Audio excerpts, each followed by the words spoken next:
for him and West Ham, who once again can't keep a clean sheet. Indeed, West Ham 1, Manchester United 1 then is how it finishes, just to look at what that means at the top of the table. We'll discuss the ramifications at the bottom a little later on, but focusing now, Manchester United sitting 4th in the table, 1 clear of Chelsea. More on them a little later on. Liverpool, of course, in action later this week with a chance to close the ground between them and a Champions League place. For more, let's welcome in, shall we? Nathan Manua joins us, as does Stuart Robson. So they can't get the 5 in a row, Craig. 1-1's probably about right, isn't it? Yeah, I think so. It certainly wasn't one of the most swashbuckling games under Carrick. There's been a couple of them, but they've had a home crowd behind them. That's really pushed them on. They've played some good stuff. They were a little flat today and didn't quite look as sharp. West Ham obviously fighting for their lives. As later the game went on, they got more defensive. Nuno made some changes. They started camping on the edge of the box. They themselves had a couple of breaks at the end that they could have done better with in the final third. Callum Wilson could have made a better decision or two that could have maybe killed the game off. They didn't, and it was just a brilliant goal from a player who, I think when he came on, struggled with his all-round game, Benjamin Šeško. Yeah. So to see that finish from a player who, every time the ball went up to him, I mean, we were watching games and whatnot, but when the ball went up to him, it was kind of bouncing off him a little bit. To see that finish from that angle, it was one of the best finishes you'll see. I mean, from that perspective, West Ham can say, my God, I mean, we did most things right, and he scored the wonder goal, which he is, but listen, you got to keep clean sheets. West Ham are not doing it. And Man United, it's, unbeaten, good spirit again, keep them going to the end. So that's another positive for them. And I suppose when you look at is that 5 games you said? I suppose when you look at the 5 games in their totality, from where they were, that's a very good return of points, even though they're playing a side that's currently in the relegation zone. Any cause for concerns today, Robbo, for United? The only thing I would say, in the first half, Manchester United have been playing well because they've been getting the ball forward, they've been playing at a fast tempo, they've had runners in behind.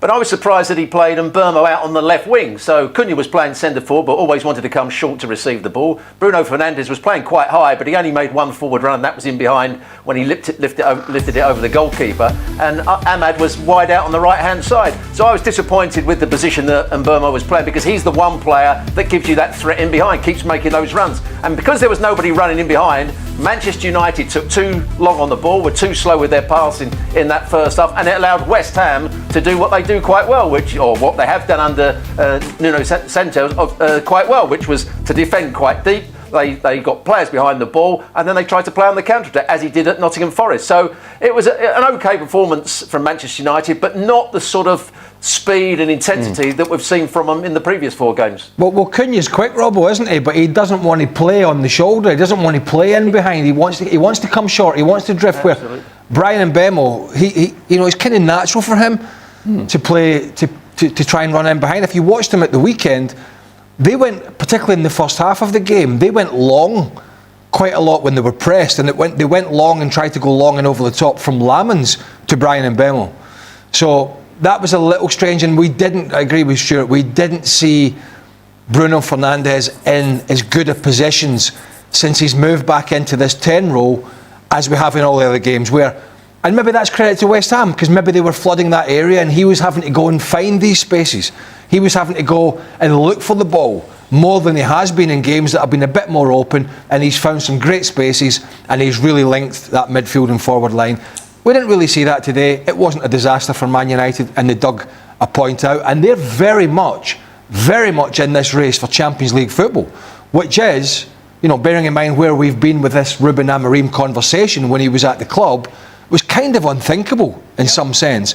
But it seems at the moment, Michael Carrick is getting a tune. Today was a small blip.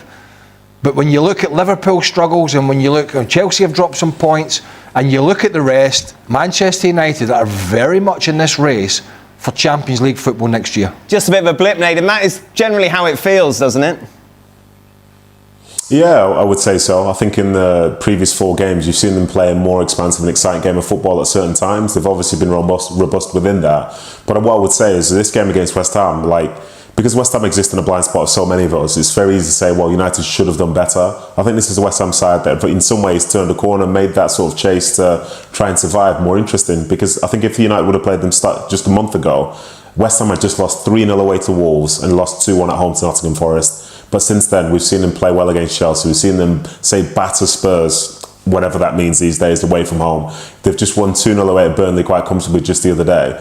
And I think you could hear from the crowd that they were really up for this game and they fancied their chances. So for United, in some ways, it's a reminder of how tough the Premier League can be as such. But as Craig said, they're right in there in the mix for the Champions League places. I think obviously when Carrick came in, there was potential for them to be up there, but they're very deserving of being there. Like, you look at the goal difference, and they've got one of the 4 best goal differences in the league. They are deserving of being in that position. And yes, it's not 5 wins in a row, so the guy has to cut his hair, all that stuff, blah, blah, blah. They're still in the mix, they're in good form, and even though on a day like today they didn't manage to get the win, they still fought to the very end and found a result, and as a consequence, all those fans that travelled down, they still travel back up to Manchester now with a great sense of happiness. It's not perfect, but it still feels like it's heading in the right direction. If you'd have said to Carrick and his crew, can you imagine? Yeah. You'd have said to him, right, here's the job, not giving it to Solskjaer, obviously, here's the job, you've got City and Arsenal, was it Tottenham? I can't remember. Fulham, Spurs, West Ham away. 3 of them at home. You got Arsenal away though. You got West Ham away who are fighting. I'll give you 13 points. That was a quick maths because I thought I was going to get that wrong there. 4 wins and a draw. He would have rugby tackled whoever it was that was giving it to him and taken those points. Every United fan would have. Absolutely. So that it's been a positive start for Manchester United. It just lacked some sparkle and bubble today, which sometimes I left it late to get something from the game today. What did you make from your team's performance? We were okay. I think we were a bit disappointed. We definitely weren't at our best. And it's them times when you're really probably not totally at your best where you can find a way and you obviously keep a clean sheet and maybe take the game and move on. But so a little bit frustrated with that. We've had 5 games now and we've been at a really good level. It's a tough place to come. They made it difficult and we just didn't quite have that sharpness or that spark really to find the answers too often. But in the end, big credit to the boys. The spirit again in the late goal, and when we needed it, it's a great quality to have. So we'll take the point and we'll move on. On the spirit, before you spoke about wanting the group to be a team, you needed the whole collective tonight, and it was Benjamin Šeško pops up with that lovely finish. Yeah, fantastic finish. He's done it again. It's important. It's important. We threw everything at it at the end and kind of had a lot of forwards on the pitch and probably could put a little bit, probably a few more balls in the box if we're honest, really, around and with the players that we've got. And Josh had a chance that just went wide and great finish from Benji. So delighted for him again. Another big goal for him and a good step. It was always 2 teams in great form coming into today. After the disappointment of not taking all 3 points, do you feel like it will be a good point, hard worked from your group tonight? Yeah, listen, from where we are and being together for a short space of time, I think we've obviously had big highs of the results and the wins, and I think there's times when it doesn't quite go to plan and you've got to take what you can from it, and in the end we've took a draw tonight. So it was a tough game, didn't come easy. Sometimes football doesn't come easy and you've got to find a way, and tonight we found a way to take a point, and as I said, we'll move on from that and take some positives from it. No, there'll be no room for any sentiment tonight, but West Ham, they've had a good run of form, but they're in a difficult patch. I'm sure you'd like to see them to get out of the situation they're in. Yeah, for sure. Now we're kind of done with them now, and I'd love them to stay up. It's a big part of my life and growing up and great memories here, so hopefully they do. Thanks, safe trip. Cheers. Great finish there right at the end. I'm sure you'd have been wanting to get out there on the pitch, but a ball into the cross, you must be happy with the way you finished that one. I'm happy with my finish, but not so happy with the draw because I know we deserved the win because we were fighting. Unfortunately, just the days comes when you're a bit unlucky. Maybe the intensity was not exactly there what it should be. But we were fighting. In the end, we got a draw, which is really important. Yeah, both teams came into this in such good form. What does it say, though, about your team that you can go behind in games and right at the depth go and get an equaliser and take a point back to Manchester? Because we are a great team together, you know. We are working together no matter what is happening. If we are behind, if we are in front, we're always fighting. As I said again, today was important to get this draw because it was a difficult game for us. They were dangerous on the counter-attacks when they took a ball. But we managed to finish it with 1-1. Spoke to your manager before. He said that he wanted this group to feel like a team. How is the spirit at the minute? Because you're on such a good run, another draw today, another point. How does the collective group feel at the minute? No, we feel amazing. We are breathing for each other, doing everything together. When difficult moments comes, we are stepping together, which is really important and can lead to the results like they are right now. I know you said you wish you wanted to win today, of course, but from a personal note, goals makes players way more confident. What can you take from today to hopefully bring you and your team over and towards the end of the season and get yourself more goals?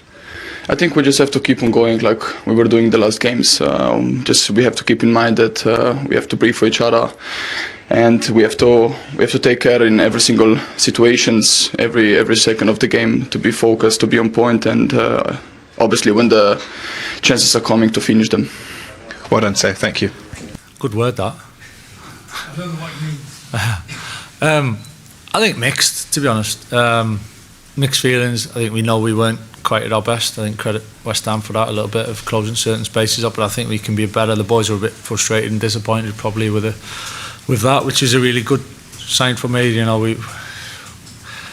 and then finishing with a late goal when we've had to find one is a good moment and another positive for us to know that we can do that, and we don't want to have to pull on it and use it too often. But I think in the grand scheme, I think as a point, something where we can take and we kind of dust ourselves down a little bit, assess it, take these games over a 5-game period, and to just have one draw in there, I think is a big positive. So mixed feelings really.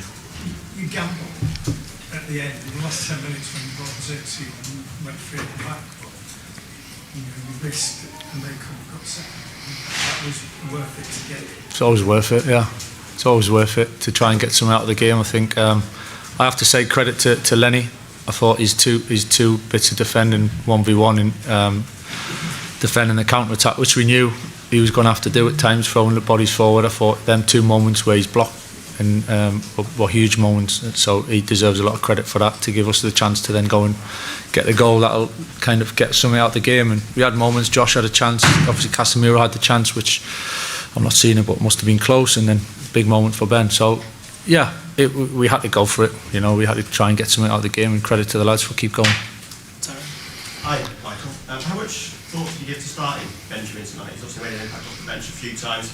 And did you consider bringing him on any of it? Because it felt for a while like you were missing that kind of focal point of the striker tonight, not the build-up play tonight. So kind of missing that. Yeah, it's always the balance. You know, I think the boys have done fantastically well, who have played as well. So it's that's the importance of the whole group and the importance of the squad. And I've said it. I've said it to them after every game, and I only say it because it's that important. And as I said, Lenny's come on and made a big difference for us tonight in big moments, and then Ben scored again. So Ben's doing a lot of work. He's in a good place. You know, he's ready to kick on. It's just managing the kind of the balance, you know. And yeah, we could have changed things a little bit earlier. That's obviously the decision. We're always trying to make the right one, and we're actually having a bit of a spell in the game at that point where we thought we might come back into it, and Casemiro's goal, and so there's a balance. But certainly when he came on the pitch, he made a big difference.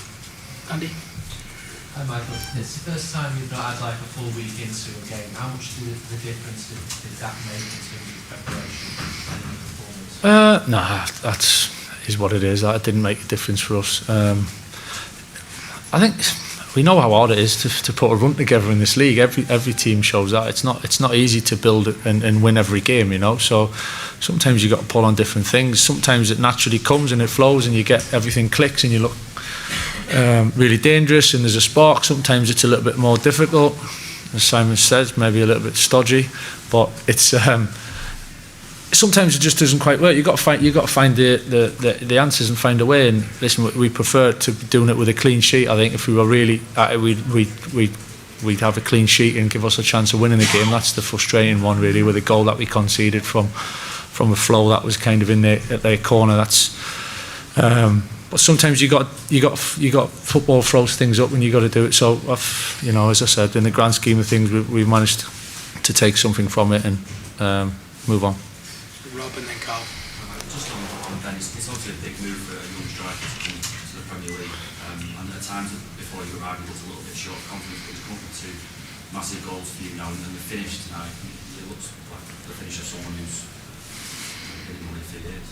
Yeah, it's an unbelievable finish from the angle to kind of generate that, to get it on target, to finish it. It's some goal from him, and he's capable of that, Ben. He's done it over time. It's not that he's just suddenly burst on the scene. He's been doing it. He's proven that he can score goals as well, and he's been doing it in training for us as well. So it's not surprising, to be honest. I think that's what he does. It's what he's good at, but certainly to be actually do it and to feel it.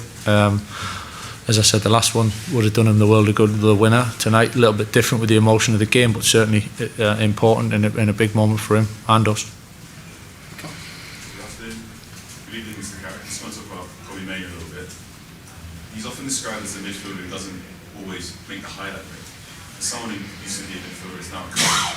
Could you explain that sort of player to the layman, to any young players out there? I think he just plays his role in the team, Kobbie. I think he's playing next to Casemiro. I think they've got a really good partnership and kind of complement each other. And basically, as a midfielder, you're trying to connect the team and you're trying to bring everything together, whether that's with the ball, without the ball. And he certainly takes the ball. I think we all realise that he'll take the ball everywhere and he'll connect the whole team. And he's not always going to be the one that maybe has the final action, but he certainly starts a lot of our moves and.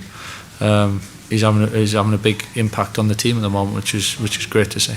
During your playing days, Rio Ferdinand was once asked why you like playing with you, and he simply said, "I like Michael Carrick because he passes the ball for me."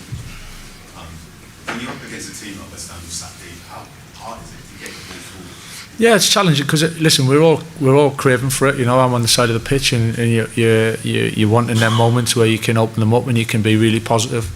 I think there's that balance as well of a team like that who are so dangerous on transition and on regains and turnovers with the pace they have and the way that they can attack so fast. So there's a real element of getting the balance between risking passes through the middle or risking a pass to then give away to then try. So you've got to be in, as much as you want to go and progress, you still got to be in a position to manage the game and have an element of control. And we probably just went a little bit more in terms of the control tonight at times, but.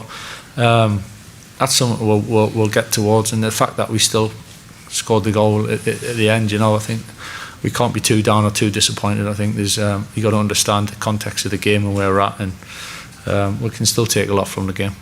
With Chris, and then last one for Nathan. Hi Michael, you haven't got a game for a little while now, so just wondering what's the plan for the next couple of weeks? Stay in Manchester or getting away? Yeah, I stay in Manchester. I think it's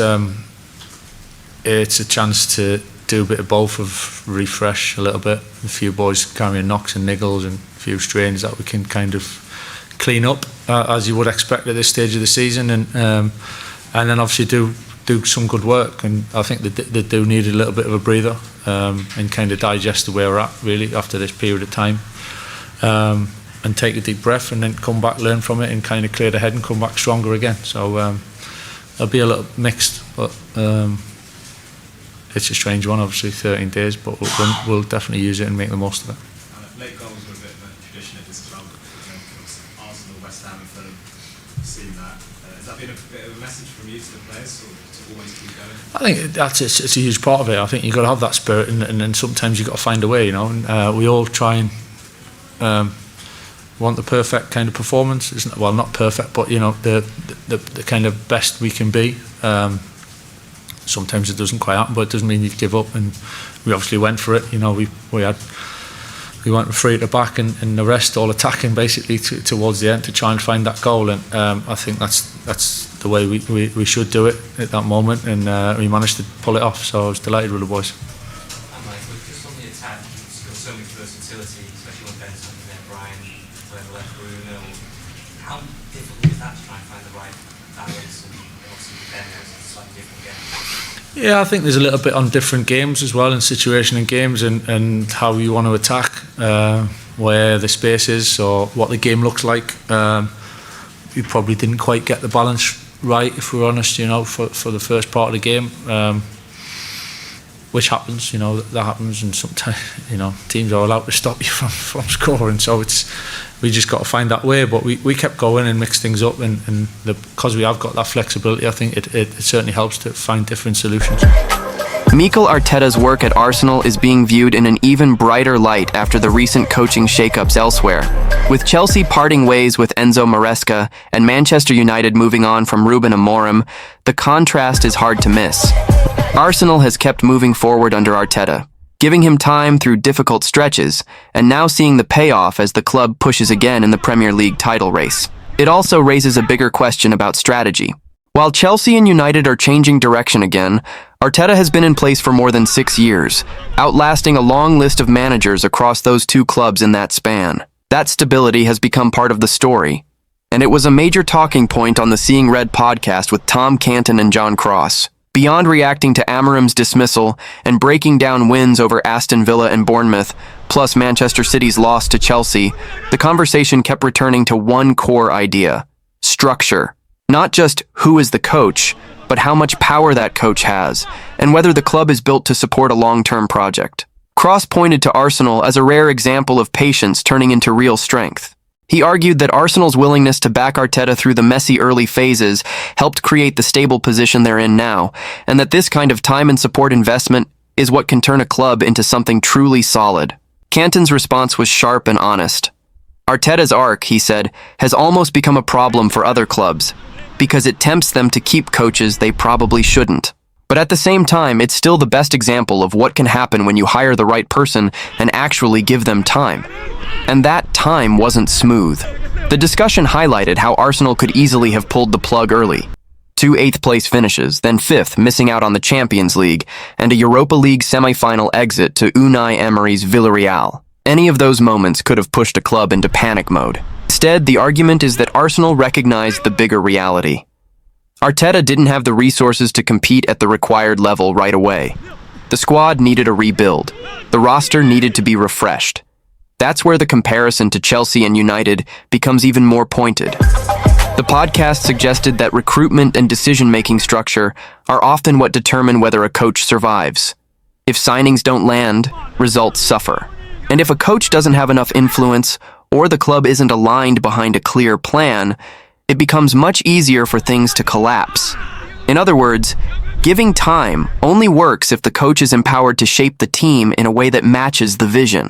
Cross also emphasized that Arteta's situation stood out because he pushed to be a true manager, not just a head coach. The idea is simple. Top coaches want a real say in the build, and they want the club to match what they were promised when they took the job. The discussion even pointed to how Arteta survived a low moment, like the home loss to Burnley, because the club stayed behind him. And in that period, with fan pressure affected by the COVID-era environment, Arsenal were able to hold their nerve instead of reacting emotionally. Meanwhile, the big unknowns now shift back to Chelsea and Manchester United. Who replaces Amorim? And how will the next chapter look at Chelsea? The answers may come sooner than people expect. But for Arsenal, the reality stays the same. They're stable, they're moving forward, and they're still in the title chase, while others are starting over again. And that contrast can shape how people judge every manager in the league. Because when two massive clubs hit the reset button again, it forces the same question Cross raised on the show. Is the quick switch actually fixing the problem, or just delaying the real work? The bigger takeaway from the discussion is that time isn't a magic solution by itself. It only becomes valuable when the club's structure supports the plan, and when the coach has the influence to push the squad in the direction he believes it needs to go. That's why the distinction between head coach and manager kept coming up. The podcast point is that if a coach is expected to own the results, he usually wants a meaningful say in the decisions that shape those results. And if he doesn't get that, patience alone won't save him. That's also where Arteta's early struggles get reframed. Those finishes and setbacks could have become a reason to panic. Instead, they became evidence of why alignment matters, because Arsenal chose to treat them as part of a build, not a final verdict. And once the squad was reshaped the way the club believed it needed to be, the results started to reflect that long-term approach. So the repercussions aren't just about Arsenal looking stable, it's about how stability changes your margin for error. When you don't reset every year, you're not constantly starting from zero. You're building on decisions, learning from setbacks, and keeping a clearer identity. For Chelsea and Manchester United, the immediate consequence is obvious. They're changing direction again, which means the next appointment carries even more weight. Because every new coach isn't just judged on results. He's judged on whether the club is finally giving him the structure and authority that the role demands. That's why the question at the end matters so much. Who will replace Amorim, and how will Liam Rosenior do at Chelsea? Because those answers will test the exact theme the show kept returning to. Time, support, structure, and control. And for Arsenal, it's a different kind of pressure. Stability doesn't guarantee trophies, but it does keep you in the fight longer. And right now, while others restart, Arsenal get to stay focused on what they're already doing, chasing the Premier League title.